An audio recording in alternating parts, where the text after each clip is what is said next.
Jetzt geht es hier gleich los mit einem Mann, ja, der kommt auch von etwas weiter her und im Jahr 2018 muss man ja sagen, wir haben alle diese kleinen Geräte mit dabei, mit denen laufen wir die ganze Zeit durch die Gegend und da funktioniert natürlich Werbung mal besser, mal schlechter. Ihr kennt das alle, ihr schlagt irgendeine Seite auf und da kommt irgendeine Ad, kommt irgendein Banner, irgendwas blinkt da rum und man kann es nicht so richtig sehen.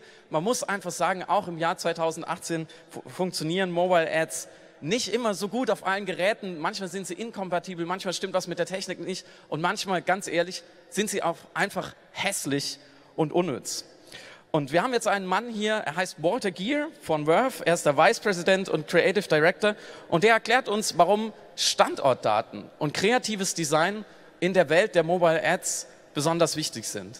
Ladies and gentlemen, let me please switch to English now. Our first speaker, here's Geer. Hi, Walter. Hey. Great to have you here. Yeah, thank you. Likewise. This is your stage. It looks quite nicely, isn't it? It is big. It's big. huge. Are you Yes. used to that kind of stages normally? No. We got a good audience here, right? Everybody excited? All right. Yeah, we might need a little bit of coffee. We're setting up the coffee table backstage right now. All right. So don't worry. Sounds so good. where did you fly from? Right Came now? here from New York, yeah. New York City. Yes, yes. That's where you're located. Yes. Have you been to Hamburg before? Have not. This is my first time. Munich a few times, but fortunately enough, I'm here because I just missed 12 to 18 inches of snow back home. So. No, it's all right in Hamburg. It never snows in Hamburg. Yeah. Well, how do you like it? I love it. This is a great city, right? Right, it's a great place. I'm really excited to be here. Kind of. Now, actually, who's from Hamburg? Of you? Like 20, 30% at least. Like, where are you from then? Berlin? Berlin, kind of. Munich?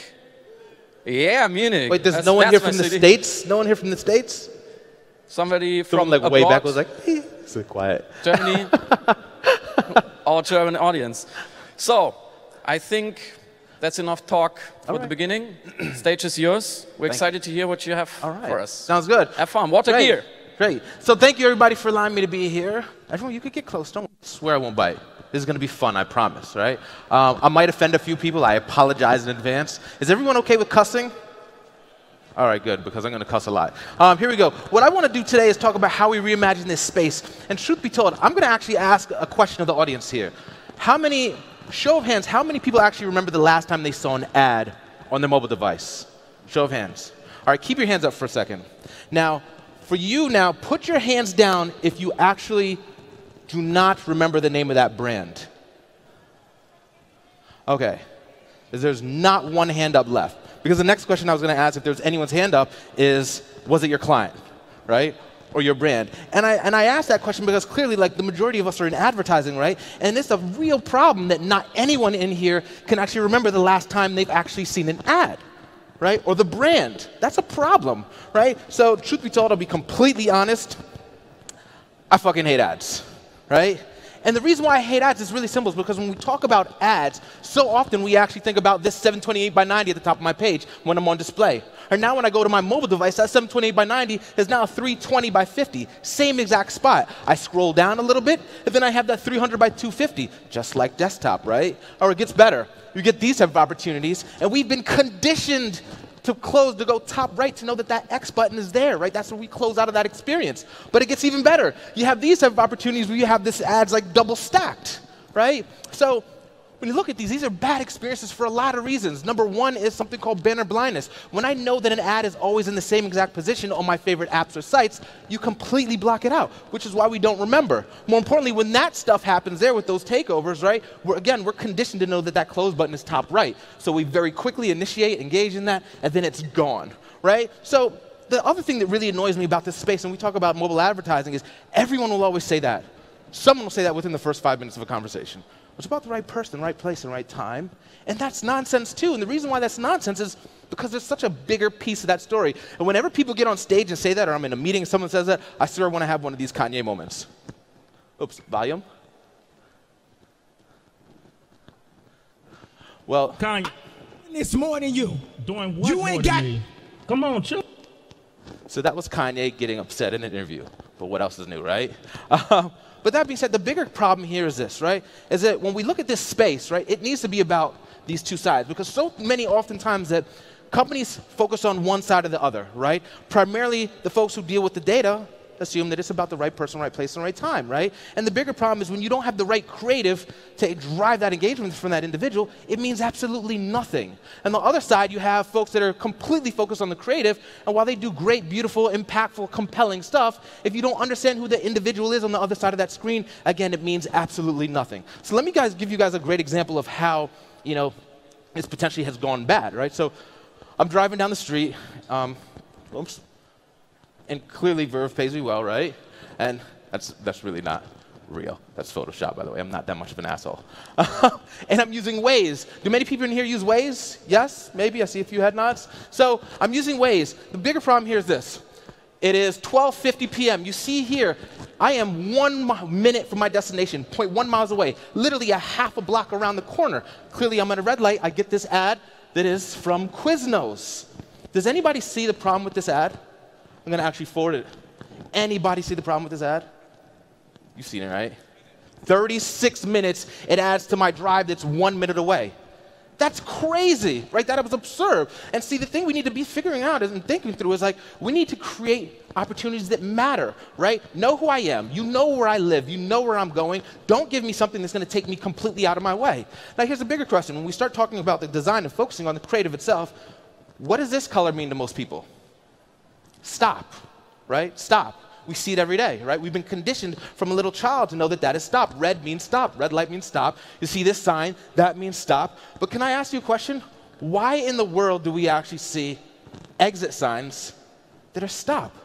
Because God forbid there's a fire. You want me to stop? It doesn't make any sense, right? So we need to rethink how we're actually positioning our creative, right? And that goes a long way because some folks are making changes, and we see now green exit signs, right? So we did a study, and what was really interesting about this study is that this young lady, one of them, had essentially said her mobile device is an extension of who she is, right? That's impactful. These devices are who we are. And through this study, we actually called it Mobile Prodigies, and we found out a lot of stuff. The couple things I'm going to focus on today is this group of individuals. They are the later half of the millennials and early half of Gen Z, and essentially they're embracing the app ecosystem. That is where they're actually spending their time, right? They're demanding innovative content. If you deliver them experience, it better be impactful and it better be cool, right? And of course, the last piece here is they are completely okay with giving you their data. One gentleman said that you should know me better than I know myself, right? So what we're going to do is show a couple examples based on some of the stats that we've learned. 80% expected to have tailored ads to recognize the location, interests, and hobbies, right? So if that's the case, and you know that over the past couple weeks I've been in bike stores every Saturday, right? So clearly I'm in the market for bicycle.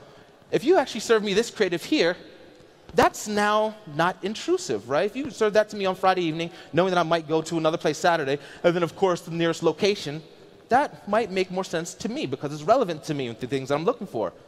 We found that 95% actually will make purchases, keywords here, based on ads seen. Now, we talked about the fact that there's a major issue with banner blindness, right? So what if we allowed to do these subtle opportunities that drove engagement simply by allowing the user to have more control of the opportunity?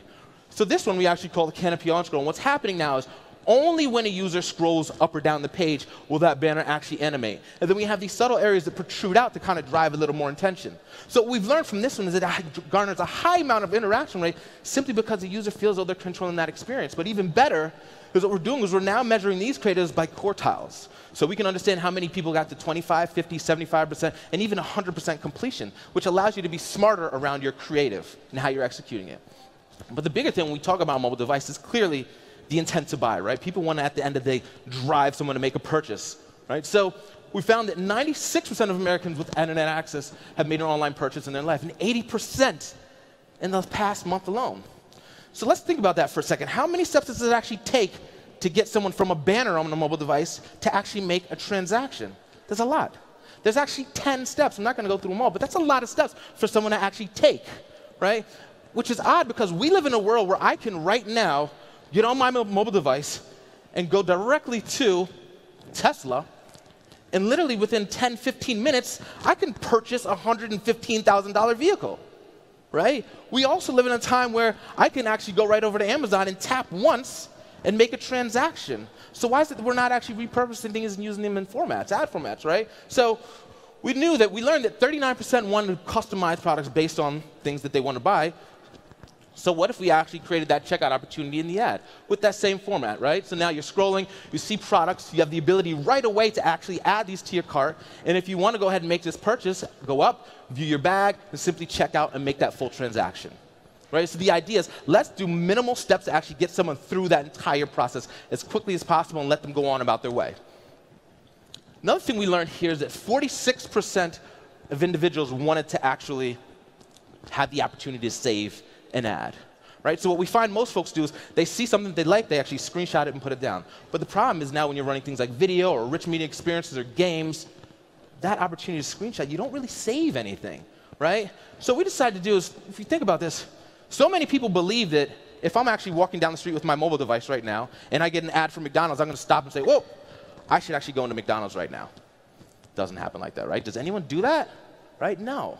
So we do know that for me personally, I commute an hour and 40 minutes every single day into my office. I don't have time to go to a store on the weekdays, Monday through Friday. I do, however, go on Saturdays. So if you gave me an ad that allowed me to save my experience and then go when I want to and open up that opportunity again, now that's impactful, right? So with this unit, what we're doing is the ability to see this opportunity. You can shop in here, look at multiple products. I can kind of scroll down and actually see different locations in terms of where the store is at or whatnot. But the beautiful thing about this now is the opportunity to save, right? So now when I scroll back up, you're going to see on the top right-hand side, that button says Save This Ad. So now we know that a campaign has a start and an end date. This essentially does not, right? Now what we're doing was within a couple steps, you can actually take this ad and save that entire ad down to your mobile device. Why is that important? Again, that's important because when I'm ready to actually have this opportunity, you're allowing me to actually go right to my device and tap on it and go back into the same exact experience again. And look, as if I haven't been honest already, like, little honesty never hurt anyone, right? I'm going to ask everyone here, how many people actually watch pre-roll video? Show of hands? No, like 3 people raise their hands. That's kind of a problem, right? Because video is supposed to be a big deal, right? So when we thought about video, well, video is kind of a lean-back experience. What if you actually gave someone these video type of opportunities in a lean-forward experience, right? Because we see YouTube and all these folks doing shorter form content now, going from 30-second spots down to 5-second spots. So what we decided to do is, well, let's actually give someone an opportunity in a lean-forward experience while they're reading content. So we start the creative here, we have the video start to play, and then all of a sudden we kick up. We're not covering your entire content, right? But we're allowing you to see that sweet spot amount of time, 5 to 6 seconds, and when it's done, we actually collapse down, right? If the user wants, they can actually engage and actually go into vertical video, 360 video, or watch more content as well. But the idea is really shortening that experience and giving it to people in the right moments that really matter. Now, bigger thing is when you actually start tying in data and creativity with the right brand, then the message you can send to someone can be really spot on. So I can't say the brand, but we worked with an entertainment company, and what was really interesting about this entertainment company said, we want to really scare people, right? We want people to really kind of feel this experience. What can we do? And we said, well, if we used your video content and use a creative like we just saw, and now actually targeted individuals when they're in their house, and now imagine you get an ad when you're sitting in your couch that actually says, we know exactly what you're doing, where you are, and by the way, here's a picture of the outside of your house.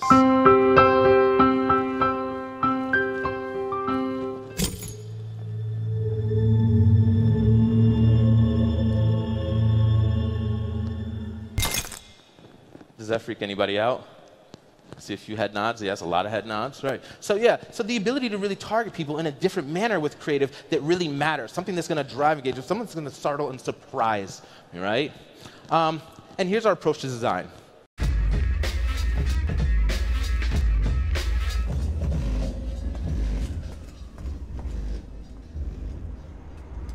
Yo, man, I need some clicks.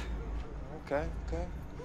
I got some choice clicks right here, yo. Impressions, page views, followers. Are they pure? Man, I don't cut with bots. How about likes? You got some likes? Oh, this is a high-class operation. Come on. Everybody's doing it. I got my whole Q4 budget right here. Whoa. Easy. I just need enough to get me through this quarter. Turn to the right. What are you in for? Clicks.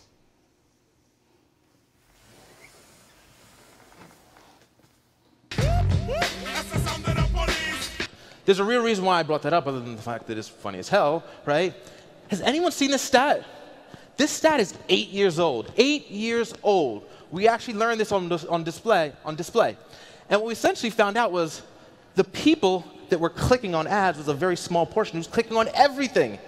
Yet the problem is we're not learning from our mistakes, because when we look at mobile devices and what we're doing today, a click on a desktop is the same exact thing as a tap on a mobile device. So why aren't we using gestures and things that apply that are more cohesive to the device that we're on, right? Things like swipe, things like the zoom, pinch to zoom, two-finger tap, double tap, long press, right? And when you start using these opportunities, you never have the chance to really give someone an experience that they don't want, right? How many times have you swipe, and accidentally actually tapped on an ad, and it goes and opens up full screen, and it kind of pisses you off, right? Because it's bad for the publisher and bad for the brand. So imagine, if you will, in this case, you see an ad. Call to action here is drag to reveal luxury. If I place my finger on that and start to pull across the screen, you'll see this experience happens, right? But one thing you may have noticed, may not, but the call to action actually changed. See, now we have arrows in every corner pointing outwards, and now at this point it says spread or tap to expand. So if I decide to spread my fingers, I open up into these larger opportunities. Now this is new from the, nothing new from the point of it's an expandable banner that goes full screen, but a different way to engage, a meaningful, memorable way to engage, and one that I'm not going to do accidentally. But when we're talking about these approaches, look, simplicity goes a really long way, right?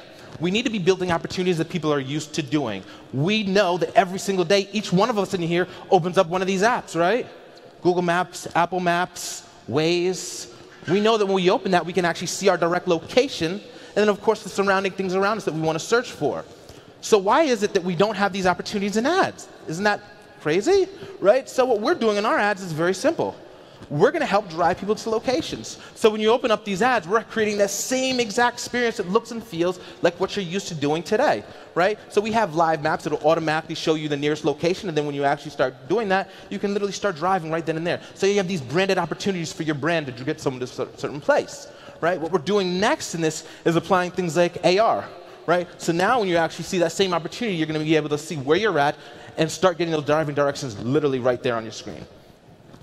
And as I still talk about simplicity and creating opportunities that people are used to, we need to make ads, and I say this all the time, like we need to make them feel more like apps, right? I think that's important. If we actually start looking at some of these apps here, you'll see the one thing that all these have in common, other than the navigation on the bottom, is that they all scroll. All of them scroll. Here's a really interesting stat. Tell me if any of you have seen this. You scroll on average 71 feet per day. That is as long as that tractor trailer. It's a lot of work that finger's doing, right? It's a lot of work. 5 miles a year. So why is it that a lot of these ads that we're seeing, you're tapping to go to multiple things, place and place? That makes no sense. So what we decided to do is, again, create these app-like experiences and apply things like scrolling, right? So now when you actually open up this opportunity here, let's see if we can actually get this to play. Whoops. Can we actually press play on this one, please? On this video? Thank you. So when this actually starts, the idea is really simple. What we're doing here is once you actually open up this opportunity, if someone in the back could actually press play on this video, please. What happens here is, and I'll explain it really quickly. So what happens here is when you open it up, this looks and feels like an app, right? So you see things like galleries, you things like maps, etc., video content. And the idea is really simple. It is creating these opportunities that people are used to and comfortable with, and when you do that, people will engage for longer periods of time. It's all right. It's all right. We'll skip forward. It's all right. Don't sweat it. And more importantly, right, like within these devices, we have something called an accelerometer, right, which essentially means that we don't have to actually touch anything to engage. So with this creative here, what we're doing is this very subtle approach. As you're actually holding your device and subtly moving around, because we don't hold it completely still, you're able to see that this cube is on this kind of XY axis. And it kind of turns left, right, and around, etc. You can dip it forward, left, right, and then completely change this experience. So just different ways to really think about approaching and driving engagements from our individuals and from consumers. And at the end of the day, look, I like to say, these aren't ads. None of us in this room should be in the business of creating ads. We should be in the business of creating experiences, right? Because when you create an experience, you're creating something tangible for someone to actually take with them. And that's really important because these devices are so personal to who we are and the things that we do. And I say this again, it's like, you know, we need to make sure that we are working together, right? We need to bring both these organizations within the same house. My entire creative team sits with the entire analytics team. And it's important because my creative team needs to understand how the data works. And the data team needs to understand how that influences the creative, right? Because when you do that in a really impactful way, you're essentially allowing for brands to step on stage and talk directly to the people that matter. Thank you. Thanks, Walter. Great to have you here. Thanks for these exciting insights. How do you know that figure with the 5 miles of scrolling? That just intrigued me. How do you know?